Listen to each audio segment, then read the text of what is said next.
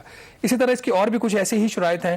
آپ نے مزید بیلٹ ٹائٹننگ کی انہوں نے بات کی, 2-3 قوانین ہیں اس میں, بلکہ پالیسیاں ہیں کامران, وہ حکومت کو اپروو کرنی پڑیں گی اگر وہ مجھے یہاں سے پیپر کے اوپر مل جائے. ایک تو ان کا نیشنل الیکٹریسٹی پالیسی, آپ کو ورلڈ بینک کہہ رہا ہے کہ اگر آپ نے اس کے اندر ایک 50 کروڑ ڈالر کا قرضہ ہے جس کا نام وہ اٹریکٹیو ہے پیس, تو پیس کے قرضے کے لیے آپ کو پھر 2-3 پالیسیز لانی پڑیں گی, جس میں ایک تو یہ ہے کہ نیشنل الیکٹریسٹی پالیسی, اور دوسرا least cost power generation plan. وہ ایک مانگ رہے ہیں آپ سے کہ پاکستان کے اندر چونکہ بجلی جو کہ پیداواری لاگت ہے بہت زیادہ, اس کو کم کریں, اس کو کم کرنے کے لیے ہمیں ایک پلان دیں.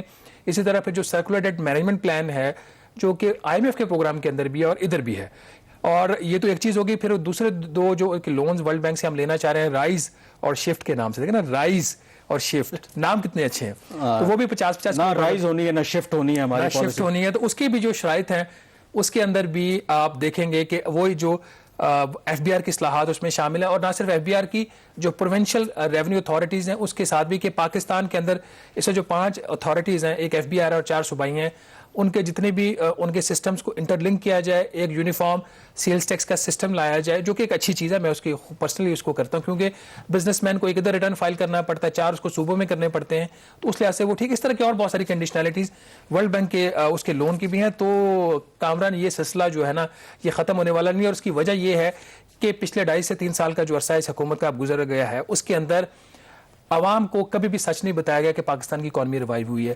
حکومت نے قرضہ لیا ہے, اسٹیٹ بینک کے زر مبادلہ کے ذخائر جو ہے غیر ملکی وہ اوپر گئے اور قوم کو مبارکباد دی گئی ہے. یہی کام اسحاق ڈار صاحب بھی کیا کرتے تھے, یہی کام یہ حکومت حفیظ شیخ صاحب اور رضا باکر صاحب بھی کر رہے ہیں.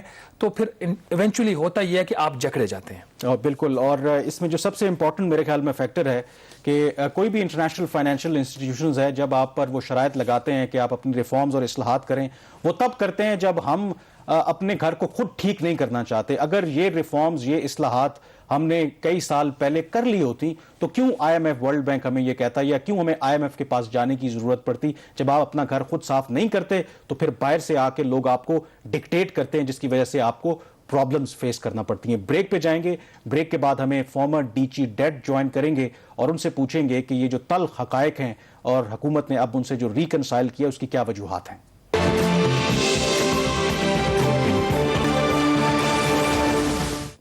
جی, پروگرام دی ریویو میں ایک دفعہ پھر آپ کو خوش آمدید کہتے ہیں. ہمیں لاہور اسٹوڈیو سے جوائن کر چکے ہیں عبد الرحمان وڑائچ صاحب.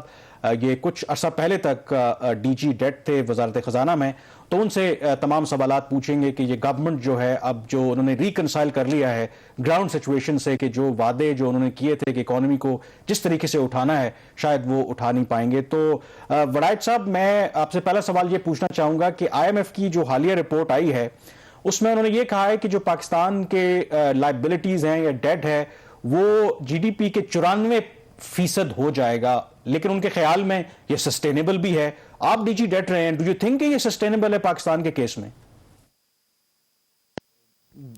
جی, آئی ایم ایف کا آپ کو پتہ ہے کہ بڑا ان کا تفصیلی جو ہے وہ تجزیہ ہوتا ہے, اور ہم نے بھی اس کے ساتھ آئی ایم ایف کے ساتھ مل کے اس پہ کام کیا. تو اگرچہ یہ بات آپ کی درست ہے کہ قرضہ بہت بڑھ گیا ہے, قرضے کا جو حجم ہے اور جو اس کا تناسب ہے جی ڈی پی کے ساتھ, لیکن بہت سے مثبت پہلو بھی ہیں. پاکستان کی جو اکنامک گروتھ ہے وہ اتنی بری طرح سے متاثر نہیں ہوئی, اور قرضے کی جو مینجمنٹ ہے وہ بھی مناسب ہے. قرضے کی جو ہماری جو بوروئنگ کاسٹ ہے, جس شرح پہ ہمیں قرضہ ملتا ہے, وہ بھی بہت زیادہ نہیں ہے. تو بہت سے فیکٹرز, اور اب آئی ایم ایف کی مدد سے ایک فسکل کنسالیڈیشن کا جو پروگرام ہے اس پہ بھی عمل ہو رہا ہے. اس پہ بحث ہو سکتی ہے کہ وہ کس حد تک ہم اس کو عمل درآمد کر پا رہے ہیں. لیکن یہ آپ اتفاق کریں گے کہ جو ڈائریکشن ہے گورنمنٹ کی وہ درست ہے، فسکل کنسالیڈیشن کی طرف گورنمنٹ جا رہی ہے.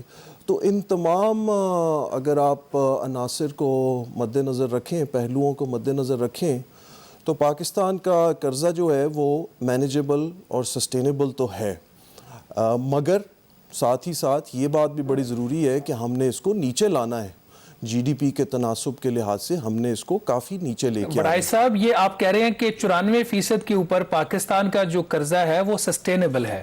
تو اگر 94% جو ہے وہ سسٹینیبل لمٹ ہے تو پھر fiscal responsibility debt limitation act میں ہم نے 60% کیوں رکھا ہوا ہے؟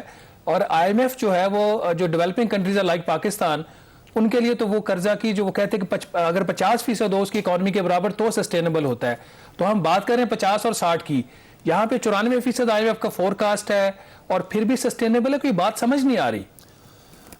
دیکھیں شہباز صاحب، یہ جو 60% یا جو 50% والی شرح کی آپ نے بات کی، اس طرح کی کچھ رول آف تھم دنیا میں ہوتے ہیں، اور 60% سے زیادہ جو ترقی پذیر ممالک ہیں ان کے لیے سمجھا جاتا ہے کہ اب ان کے لیے مشکلات بڑھ جائیں گی.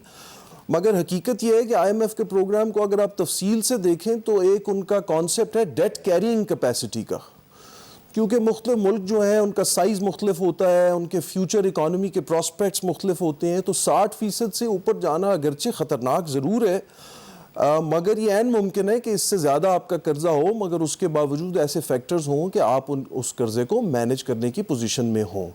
تو پاکستان کی اکانومی میں کچھ ایسی مثبت پہلو بھی ہیں. اکانومی کا اوور آل سائز، اس کا فیوچر کا جو گروتھ کا پوٹینشل ہے، اور بیرونی قرضوں پہ بہت زیادہ ہماری جو ریلائنس ہے، دار و مدار ہے، وہ اتنا زیادہ نہیں ہے. تو ان تمام فیکٹرز کو دیکھنے کے بعد ہی آئی ایم ایف نے یہ اس نتیجے پہ پہنچے ہیں کہ ہمارا ڈیٹ جو ہے وہ سسٹینیبل ہے، بلکہ یہ اگلے کچھ سالوں میں نیچے جو بھی آئے. چیز ہے، جو کی فیکٹر ہے، بڑائی صاحب آپ کہہ رہے ہیں کہ قرضہ نیچے کی طرف جا رہا ہے. اب دیکھیں جو 3 سال پہلے کی پلاننگ تھی اس کے مطابق یہ کوئی 70% آف جی ڈی پی ہونا چاہیے تھا مالی سال 2021-22 میں، جو ابھی جولائی میں شروع ہوگا. اب جو نیا بجٹ سٹریٹجی پیپر ہے اس میں یہ آپ حکومت خود کہہ رہی ہے 84.3% ہوگا، جس کا مطلب یہ ہے کہ حکومت کی پلاننگ سے 7,000 ارب روپے اضافی قرضہ ہوگا. تو یہ کیا ایسے فیکٹرز تھے جس کی وجہ سے حکومت جو ہے وہ اتنا آف ہوگی اپنے ٹارگٹ سے؟ شہباز صاحب، اس میں 2 بنیادی وجوہات تھیں. ایک تو 3 سال پہلے جو ایکسچینج ریٹ ہے اس کے بارے میں اتنی کلیئرٹی نہیں تھی کہ کتنا زیادہ جو ہے ایکسچینج ریٹ کی ایڈجسٹمنٹ ہوگی.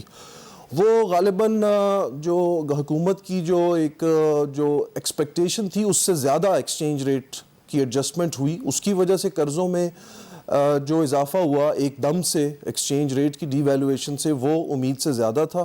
اور دوسرا، آپ اس بات سے اتفاق کریں گے کہ کووڈ کی وجہ سے گورنمنٹ کے اخراجات میں کچھ ان ایکسپیکٹڈ اضافہ ہوا، اور جو ٹیکس کے جو ہدف تھے اس میں ان ایکسپیکٹڈلی کچھ کمی ہوئی. تو کووڈ کی وجہ سے جو کہ پہلے فورسی کرنا مشکل تھا، اس کی وجہ سے جو مشکلات پیدا ہوئیں، میرے خیال میں یہ 2 بڑی وجوہات ہیں جس کی وجہ سے یہ ویریئنس جس کی آپ بات کر رہے ہیں یہ آئی.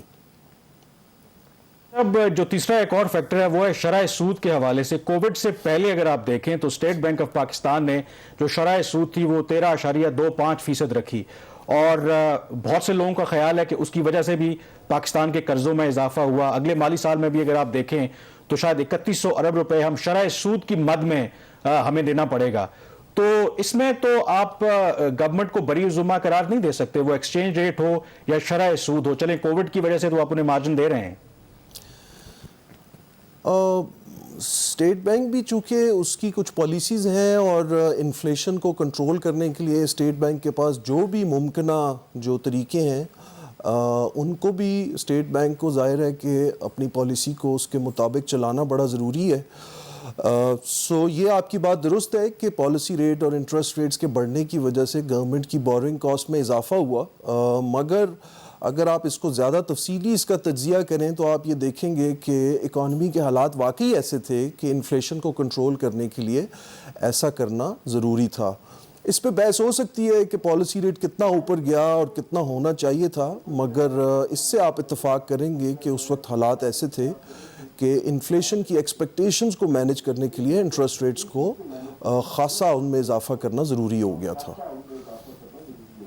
اچھا وڑائی صاحب، دو فیکٹرز اگر آپ بتائیں کہ ایک اگلے سال جو ہم حکومت نے ایسٹیمیٹ لگایا ہے کہ قرضوں کے اوپر سود کی ادائیگی کے اوپر 3100 ارب روپیہ خرچ ہوگا، اس کی جو وجہ اگر میں آپ سے جاننا چاہ رہا ہوں، دو اس کے بڑے فیکٹرز، ایک جو حکومت نے جون 2019 میں ڈیٹ کی ری پروفائلنگ کی تھی، لانگ ٹرم آپ جب شارٹ ٹرم سے لانگ ٹرم پہ گئے، اس کا امپیکٹ کتنا اس 3100 ارب روپے کے اندر؟ دوسرا جو شرح سود 13.25% کر دی تھی اسٹیٹ بینک نے، اگر وہ کور انفلیشن کو ٹارگٹ کو سامنے رکھ کے کرتے تو وہ 10 یا 11% سے زیادہ نہ ہوتی.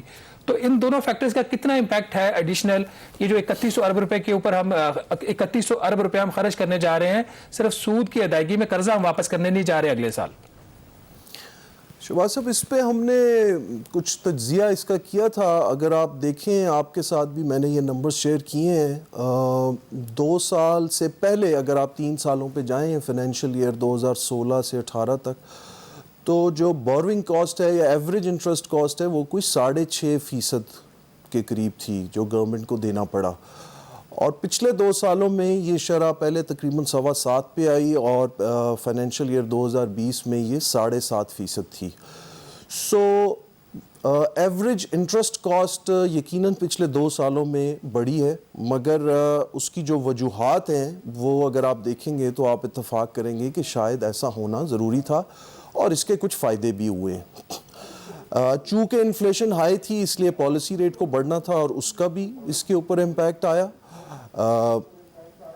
اور دوسری وجہ جو آپ نے بالکل صحیح کہا کہ ہم نے ڈیٹ کی ری پروفائلنگ کی. پہلے شارٹ ٹرم قرضہ جو ہے وہ بہت بڑھ گیا تھا، اگرچہ کاسٹ اس کی کم تھی، وہ نسبتاً سستا تھا، مگر اس کی وجہ سے اور رسکس جو تھے اکانومی میں وہ بڑھتے جا رہے تھے.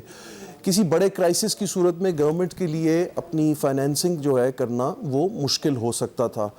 سو یہ پوری دنیا میں جو انٹرنیشنل معیار ہے اس کے مطابق ہی اس کو سامنے رکھتے ہوئے، اور آئی ایم ایف نے بھی یہی مشورہ دیا تھا اور گورنمنٹ نے یہ فیصلہ کیا. اچھا وڑائک صاحب، وقت کیونکہ ہمارے پاس کم ہے، آخری منٹ جا رہا ہے، تو آپ سے آئی ایم ایف کا بھی آپ نے ذکر کیا تو میں ضرور پوچھنا چاہوں گا، کیونکہ آپ آئی ایم ایف کے ساتھ بھی مذاکرات کرتے رہے. موجودہ گورنمنٹ انڈیکیٹ کر رہی ہے کہ شاید ہم اسے ری نیگوشیٹ کریں. یہ جو آئی ایم ایف کا پروگرام ہے کتنا ورکیبل ہے آپ کے خیال میں؟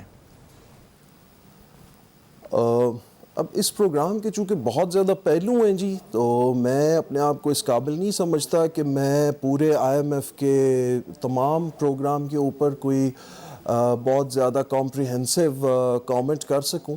بٹ میرا خیال ہے کہ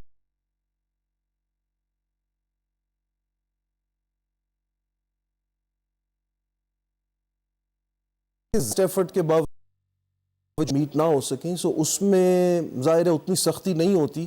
اگر یہ نظر آتا ہے وقت گزرنے کے بعد کہ گورنمنٹ نے اپنی پوری کوشش کی مگر اس کے باوجود وہ ٹارگٹس میٹ نہ ہو سکے، تو اس کے لیے آئی ایم ایف گنجائش بھی دے دیتا ہے. میں یہ کہوں گا کہ زیادہ تر ٹارگٹس جو ہیں وہ میٹ ہو سکتے ہیں، اور کچھ یقیناً ایسے ہوں گے کہ جس میں مزید بہتر نیگوسیشن کی ہمیشہ گنجائش ہوتی ہے. اور 1-2 سال کے تجربے کے بعد اب گورنمنٹ کے سامنے بہت سے پہلو ہوں گے جس میں گورنمنٹ کو یہ نظر آ رہا ہوگا کہ شاید کچھ ٹارگٹس جو ہیں وہ اچیو کرنا تھوڑا مشکل ہو جائے. سو نیگوسیشن کی گنجائش ہمیشہ ہوتی ہے، مگر اوور آل اگر آپ دیکھیں تو آئی ایم ایف پروگرام کے جو پہلو ہیں تمام میں پاکستان کا فائدہ ہے، اور گورنمنٹ پوری کوشش بھی کر رہی ہے. چلیں عبدالرحمان وڑائک صاحب، بہت شکریہ آپ کا. دیکھیں گورنمنٹ اب کیا کرتی ہے. بہرحال یہاں پر ایک بریک کے بعد ذکر کریں گے کہ وزیر خارجہ شاہ محمود قریشی 4 ملکی دورہ کر رہے ہیں. اس دورے میں کیا ہوگا اس پر بات کریں گے.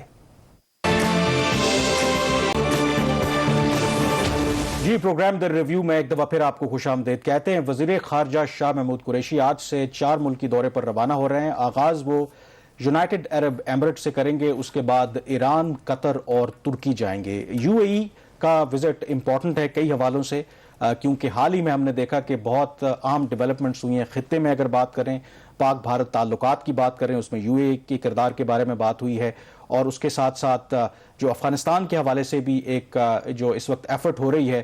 تو یہ تمام جو ایجنڈا ہیں وہ شامل ہیں جب شاہ محمود قریشی ان 4 ملکوں کا دورہ کریں گے. لیکن شہباز، اس میں جو سب سے امپورٹنٹ میرے خیال میں جو دفتر خارجہ نے بھی اسٹیٹمنٹ جاری کی ہے، اس میں انہوں نے ایکسپلیسٹلی تو مینشن نہیں کیا، لیکن جو سب سے اہم اس وقت میرے خیال میں پاکستان کے لیے کنسرن ہے وہ یہ ہے کہ 18 نومبر سے آپ کو پتا ہے کہ پاکستان کے اوپر ورک ویزا بین ہے یو اے ای کی طرف سے.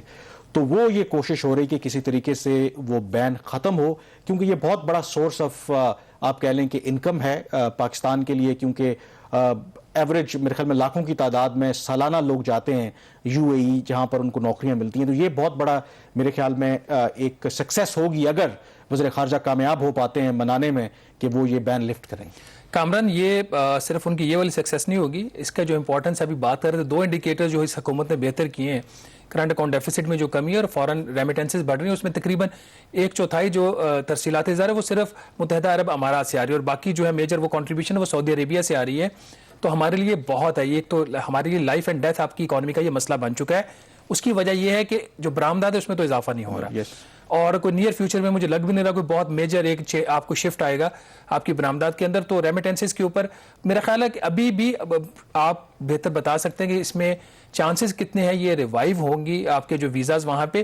تو ابھی تک جو اچھا خاصا ڈیمیج تو ہمیں ہو چکا ہے، اور حکومت ابھی تک اس کے اوپر کوئی واضح نہ اس نے کوئی پالیسی سٹیٹمنٹ دیا، اور نہ یہ چیز وہ مان رہی ہے کہ بین کیوں ایک لگا ہوا، اور کیوں لگا ہوا یہ بھی ہمیں نہیں پتا. کچھ پتا ہے کہ وجہ کیا ہے اس کی؟ بالکل، یہ بڑا حیران کن ہے کہ جب سے یہ بین لگا ہم نے بھی اپنے پروگراموں میں بہت زیادہ ڈسکشن کی اور کوشش بھی کی کہ موقف جاننے کی.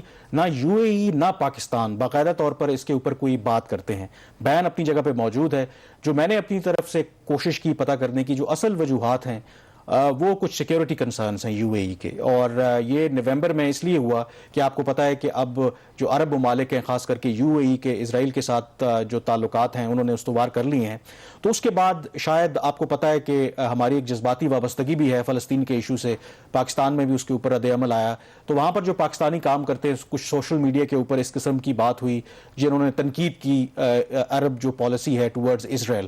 تو اس کے بعد ایک وہاں پر سیکیورٹی کنسرن یو اے ای کے اندر پیدا ہوا کہ شاید جو پاکستانی یہاں پر کام کرتے ہیں کوئی اس طرح کی لا اینڈ آرڈر کی سچویشن کریٹ نہ ہو.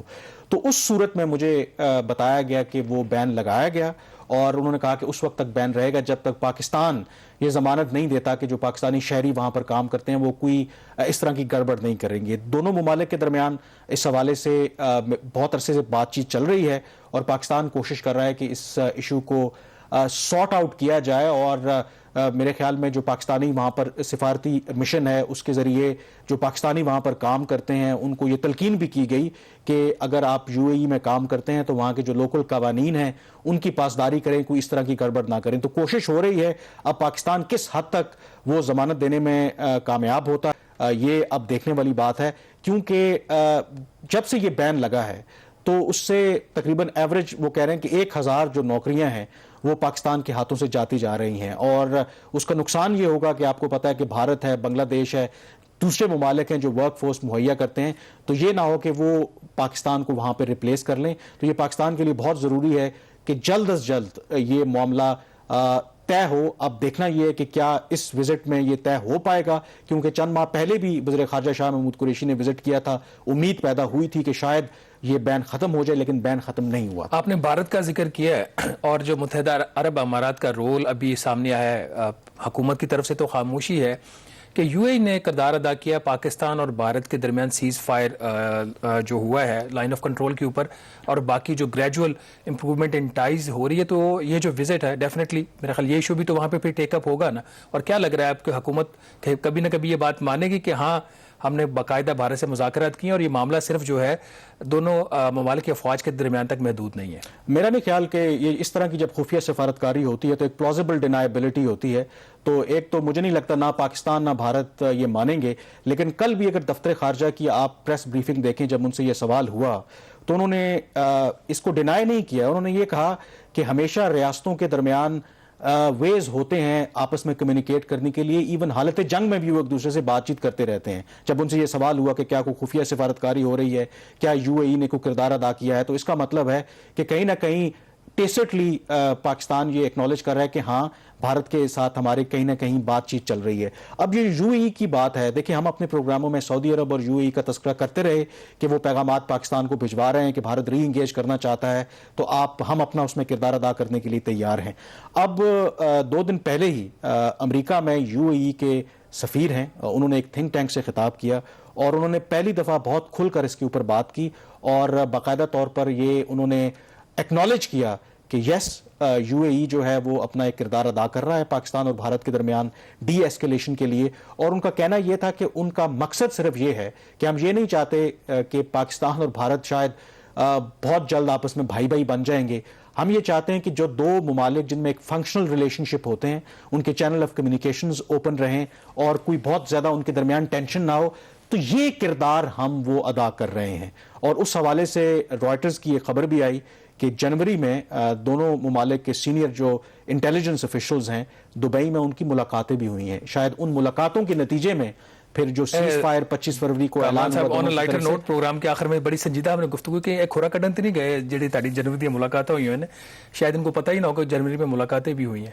یہ بالکل میرے خیال میں بہت سے یہ جو آپ بات کر رہے ہیں نا، کچھ لوگ یہ بھی کہہ رہے ہیں کہ یہ جو بھارت کا دفتر خارجہ ہے جے شنکر ہیں، شاید وہ بھی ان ملاقاتوں سے ان کو بھی اتنا پتہ نہیں تھا، یہ بہت ہائی لیول پہ دونوں اطراف سے شاید یہ انگیجمنٹ ہو رہی ہے۔ بہرحال دیکھتے ہیں کہ یہ انگیجمنٹ یا یہ جو کوشش ہے کتنی کامیاب ہوتی ہے، کیونکہ پاکستان اور بھارت کے درمیان جو تعلقات ہیں وہ بہت پیچیدہ ہیں۔ حال ہی میں ہم نے دیکھا کہ کس طریقے سے جب پاکستان چینی اور کپاس امپورٹ کرنا چاہتا تھا، لیکن شاید عوامی دباؤ کی وجہ سے، اپوزیشن کی دباؤ کی وجہ سے وہ فیصلہ بدلنا پڑا۔ بہرحال پروگرام دا ریویو سے اتنا ہی، مجھے کامران یوسف اور شہباز رانا کو اب اجازت دیجیے، اللہ حافظ۔